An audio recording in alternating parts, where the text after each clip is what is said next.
est un peu plus de 9h30 et comme chaque matin, c'est à vélo que Frédéric entame sa tournée de facteurs.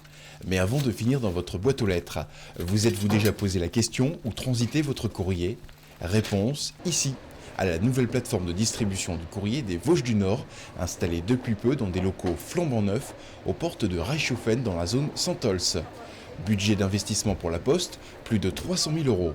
À la fois plus spacieux et fonctionnel, comme nous l'explique son directeur, ceci s'avère également être plus stratégique.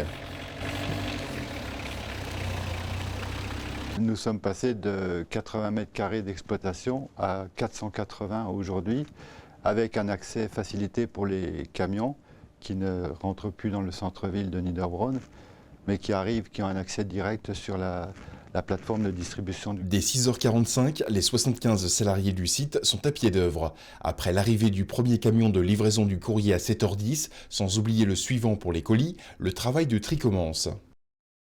Le courrier arrive pré-trié pour le produit qui est lisible en machine. Donc ce courrier arrive par tournée de facteur. L'autre partie qui arrive en vrac est traitée sur des casiers où on fait un tri général, un tri préparatoire, par tournée et par entreprise de remise de courrier. Pour les 55 facteurs qui assurent la distribution du courrier auprès des 15 600 foyers desservis, c'est chaque jour le même rituel. Mais une petite touche de modernité dans l'organisation de la distribution est arrivée depuis le déménagement.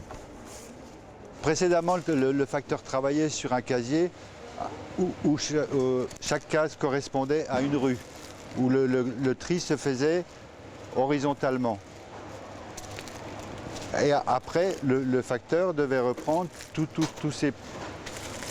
tout son courrier case par case et le retraiter sur sa position de travail dans l'ordre de sa tournée, dans l'ordre de la distribution de la tournée.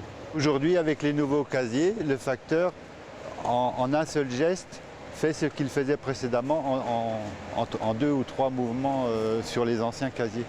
Donc le courrier est tout de suite préparé dans l'ordre de sa tournée. Rue par rue, numéro par numéro. Il suffit de suivre après le classement fait par le facteur. Il suffit qu'il récupère depuis le haut à gauche jusqu'en bas complètement à droite. Sa tournée est classée pour la distribution. Certaines entreprises bénéficient même d'un vrai service à domicile. Le matin, il y a 5 agents qui font des remises précoces pour une cinquantaine d'entreprises qui peuvent avoir 300 ou 400 lettres chacune. Et ces agents, inversement, ils collectent le courrier l'après-midi et le courrier est ensuite traité au centre de distribution.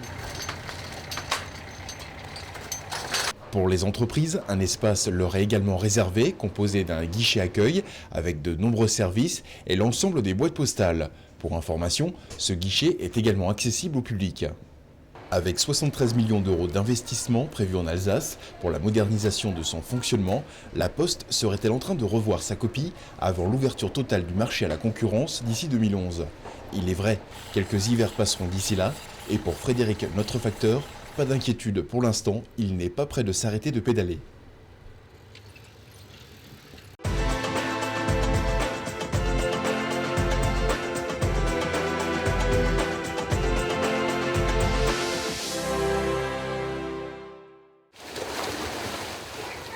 Battement de jambes sur le ventre. Allez, c'est parti.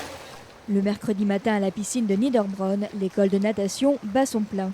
4 nages, plongeons, exercices de sauvetage, une dizaine de disciplines proposées pour pas moins de 230 inscrits. À ceci s'ajoutent les cours et activités pour adultes, autant dire que les emplois du temps des 5 maîtres nageurs sont bien remplis.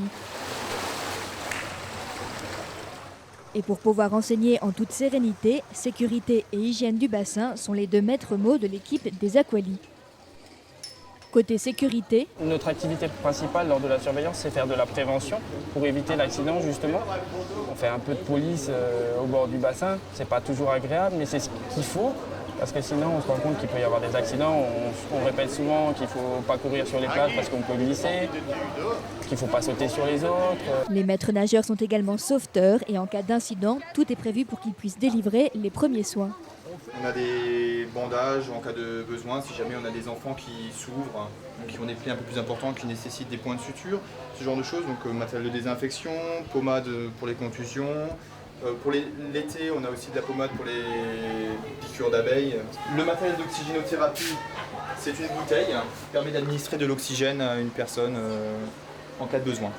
Voilà, donc on a différents masques ici qu'on peut adapter en fonction de la victime, avec un modèle adulte et un modèle enfant. Tous les ans, en fait, on a une révision obligatoire des gestes de secourisme. Donc à savoir, ici, on a donc, tout le matériel d'oxygénothérapie. On a également un défibrillateur semi-automatique depuis 2004. Et en fait, il était rendu obligatoire depuis 2006. Donc voilà le défibrillateur semi-automatique. Donc on va poser 2 électrodes sur la victime, on va allumer la machine. La machine va analyser les battements, le rythme cardiaque de la personne, et à ce moment-là, elle va indiquer ce qu'il y a à faire, soit délivrer un choc ou non, quoi. Donc c'est guidé, ça marche très bien. Pour l'instant, on n'a jamais eu à l'utiliser ici. J'espère qu'on n'aura pas à l'utiliser, mais c'est une machine qui permet d'obtenir de meilleurs résultats qu'un simple massage cardiaque. Enfin, un plan d'organisation du personnel permet de gérer l'urgence. C'est un document qui indique qui fait quoi en temps normal et où, et qui fait quoi en cas d'accident. Par exemple, les hôtesses d'accueil, elles sont chargées d'appeler les secours extérieurs. Les maîtres nageurs vont intervenir sur la victime. Les agents d'entretien vont accueillir les secours extérieurs. Les pompiers, voilà, écarter la foule. Du côté de l'hygiène maintenant, la réglementation est tout aussi stricte avec des contrôles une fois par mois par la direction départementale des affaires sanitaires et sociales. Le directeur des Aqualis accorde à l'hygiène une importance toute particulière. Alors l'eau est renouvelée en permanence, elle est filtrée, par exemple pour ce grand bassin-là, elle est filtrée 14 fois. Le volume en entier, 350 mètres cubes, est renouvelé 14 fois dans une journée, en 24 heures. Donc filtré, il y a une filtration chimique avec les produits, une filtration physique avec des filtres à sable et des pré-filtres. Voilà, ce qui nous permet d'avoir une qualité, une transparence de l'eau. Un autre élément intervient pour désinfecter les bassins, le traitement au chlore. Il est toujours en surdosage de manière à ce que les microbes soient en permanence détruits. Et pour contrôler le dosage de ce chlore, 2 prélèvements et analyses par jour sont effectués. Il faut savoir qu'il y a des gens qui viennent, ils ramènent des substances dans l'eau, des substances organiques, de la transpiration, du maquillage, des choses comme ça. Le chlore va réagir avec ces substances-là. Donc il y a une partie du chlore qui va être consommée, donc qui va être utilisée pour traiter, pour nettoyer l'eau. Donc nous on mesure la totalité du chlore qu'il y a dans l'eau et la partie qui a été utilisée. De ce chlore-là, et la partie qui reste encore. Et cette partie-là, elle doit être suffisamment importante pour que l'eau conserve son pouvoir de désinfection. Donc l'eau, elle est désinfectée et elle doit être désinfectante aussi. C'est la raison pour laquelle on tient aussi à l'hygiène des clients. On répète souvent qu'il faut prendre la douche obligatoire, qu'il faut s'attacher les cheveux. Il faut savoir que l'odeur du chlore, souvent, s'il y a une odeur chlorée au niveau des bassins, c'est dû à la réaction du désinfectant, le chlore. Et après, ça produit des chloramines. Et ces chloramines sont très irritantes. Donc en général, quand ça sent le chlore dans un hall, c'est qu'il y a eu de la pollution. Et bien maintenant que l'on sait tout ça, on peut aller buller à la piscine tranquille.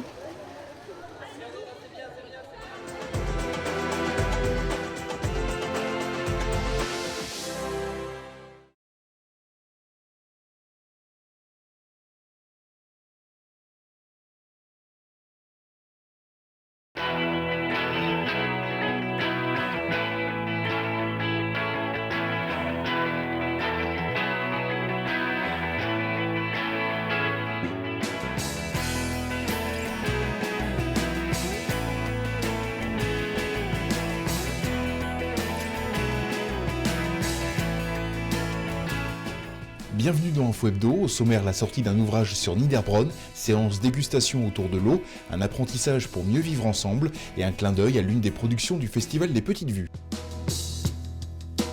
Aux sources de la mémoire, l'ouvrage illustré sur l'histoire de Niederbronn est terminé. Les exemplaires déjà commandés lors de la souscription ont été remis lundi soir lors d'une cérémonie de lancement qui a rendu hommage au travail de longue haleine du groupe Mémoire. Pendant 2 ans, 3000 photos ont été recueillies. Restait alors aux 15 membres du groupe Mémoire la délicate tâche de faire le tri et d'accompagner les documents de témoignages anecdotiques ou de textes documentés.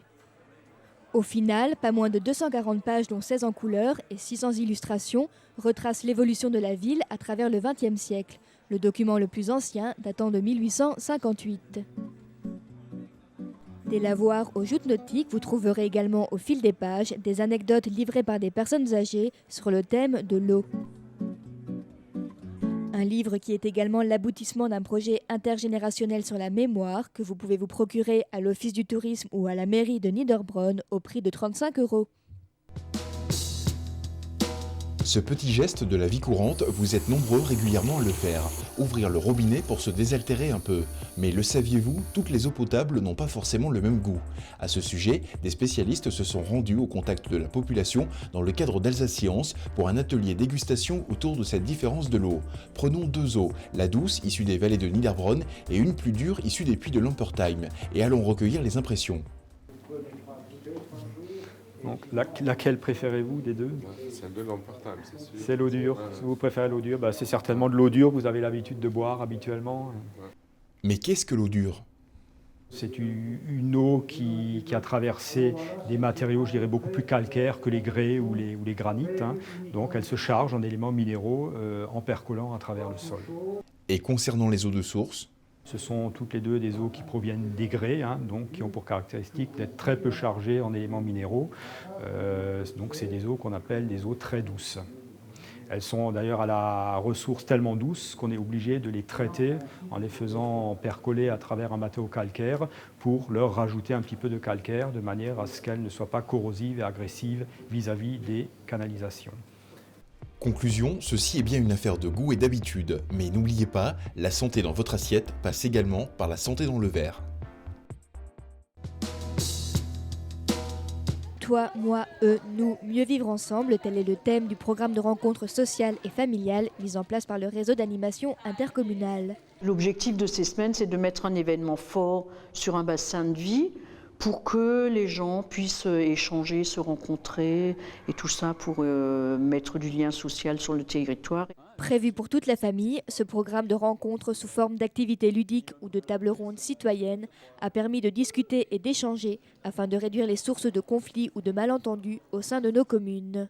Une première rencontre entre jeunes et élus a permis d'aborder le thème de la dégradation des biens collectifs. Hier soir, on avait un débat sur jeunes citoyens, donc suite justement aux problématiques de dégradation, pour aborder petit à petit les notions de oui, mais peut-être qu'on ne peut pas non plus laisser faire et qu'on peut agir maintenant, tout de suite aujourd'hui, avec ensemble, et que c'est collectivement qu'on peut réparer ce genre de problématiques. Et on a essayé de comprendre un petit peu pourquoi, d'une part, pourquoi est-ce qu'ils en arrivaient à ces actes-là, et ensuite quelles étaient aussi bien sûr les conséquences, ce que ça coûte à la population d'une commune, etc. Et le temps que ça peut prendre aussi de remplacer des choses qui ont été détruites, etc. Donc on a un peu discuter autour de tout ça. Mais c'était très ouvert, très spontané, et ils ont pris la parole, il n'y a pas eu de blanc ou de rideau, parce qu'il y avait quand même les 2 adjoints au maire qui étaient là. Donc ce matin, il y a un article qui est sorti dans les DNA, que je vais vous lire, qui est en fait un petit peu la base et l'introduction de ce jeu. Le lendemain de cette table ronde, un jeu de pistes citoyen avait pour objectif d'aborder les a priori qui peuvent exister entre le monde des adultes et celui des adolescents. L'idée, c'est effectivement un fait divers avec un article de journal qui est sorti donc, ce mercredi matin et qui exprimait justement un délit, petit délit, qui est justement un sac d'ordures éventré devant l'école le primaire. Et il en ressort qu'à premier abord, ce serait donc l'acte d'un groupe de jeunes un peu désœuvrés. Ce qui se passe, c'est qu'à la fin du jeu, si les enquêteurs mènent bien l'enquête, découvriront que c'est pas un jeune qui a commis ce délit-là, mais une personne adulte qui allait tout simplement à la déchetterie et qui, sur le chemin, a perdu un de ses sacs de sa remorque et qui s'est éventré là par hasard, qui d'ailleurs viendra s'excuser plus tard à la mairie, etc., qui interviendra. Donc l'idée de travailler justement sur ces a priori qu'on peut avoir en premier abord sur justement une population dans une commune, qui peuvent des fois mener à certaines rancœurs, certains conflits ou des choses comme ça. Une manière ludique pour les adolescents d'aller à la rencontre des habitants de leur commune. Voilà, il faut faire un trait, un rond, un trait, un rond. J'aime bien parce qu'en marchant dans la rue, on voit d'autres personnes et on peut leur dire bonjour, leur demander s'ils n'ont pas des indices et ça. Les activités se sont terminées samedi 17 par une grande balade en forêt. Quant au bilan de cette semaine... Pour moi, c'est positif, dans la mesure où effectivement des personnes se sont déplacées, deux bassins de vie se sont rencontrés, ont échangé. Et en fait, ces semaines à thème, c'est un événement fort sur une semaine, mais qui est censé déclencher effectivement autre chose par la suite. Parce que l'objectif, c'est quand même ça, c'est de continuer à agir avec les familles qu'on a touchées ces semaines-là et de continuer à proposer des soirées autour de thématiques par rapport aux problématiques locales. Dans le cadre du festival Les Petites Vues, les élèves de l'école maternelle de Gundershofen se sont rendus à la Castine pour assister à une série de films d'animation intitulée Les droits au cœur. Des histoires courtes et sans parole illustrent différents articles de la Convention internationale des droits de l'enfant, adoptée par les Nations Unies en 1989. Rencontre avec la productrice canadienne de cette série de films, Thérèse Descaries. Je voulais toucher les enfants dans ce qui est important pour eux, à travers des situations de vie quotidienne, mais qui n'étaient pas moralisateurs. La Convention internationale me donnait des outils, des valeurs qui avaient été jugées à travers le monde, parce que les gens qui font partie de l'ONU, c'était un comité d'une 40aine de personnes qui représentaient plusieurs peuples, plusieurs pays, plusieurs façons de voir le développement de l'homme et de la femme. Et moi, je me disais, ça, c'est en quelque part une valeur sûre pour moi. C'est pour ça que je me suis appuyée là-dessus. Les films des droits au cœur ont été réalisés de sorte qu'ils soient compréhensibles et accessibles aux enfants de différents pays. Une section de 7 films s'adresse spécialement aux enfants de 3 à 5 ans.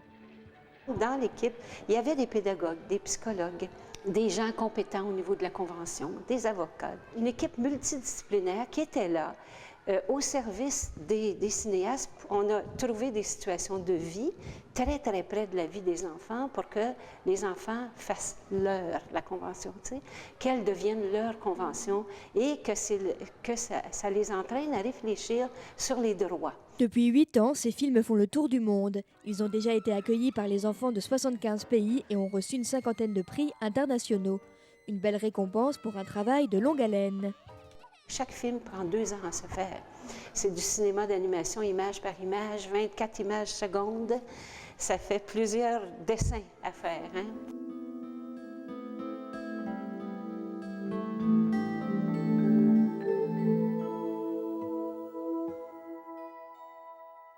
On a essayé de jumeler l'art et l'éducation. Vraiment, chaque film, on peut le regarder sur le plan artistique et apprécier ses qualités juste au niveau de l'art. Une projection originale qui a permis d'apprendre aux enfants que les conditions de vie dans lesquelles ils grandissent et s'épanouissent ne sont pas les mêmes pour tous. Et les élèves de Gundershofen ont plutôt apprécié la séance. Les enfants semblaient bien comprendre. À un moment donné, ils ont senti le rythme et quand ils aimaient quelque chose, ils applaudissaient. Ils applaudissaient, c'était très charmant. Alors, ils me disaient comme ça ce qu'ils appréciaient, ce qu'ils reconnaissaient. Puis, il y avait beaucoup de mains levées. On n'avait qu'1 heure pour présenter les films, un après l'autre. Alors, on n'a pas pu recevoir beaucoup de questions. Mais ce qui est intéressant, c'est que les enseignants étaient présents. Alors, ils s'en vont avec les enfants pourront poser leurs questions. Et puis, en tous les cas, je me dis, là, s'ils n'ont pas tout compris, c'est pas grave, ils ont eu des belles images, du beau cinéma. On leur montre quelque chose de beau, qui transmettent des valeurs universelles.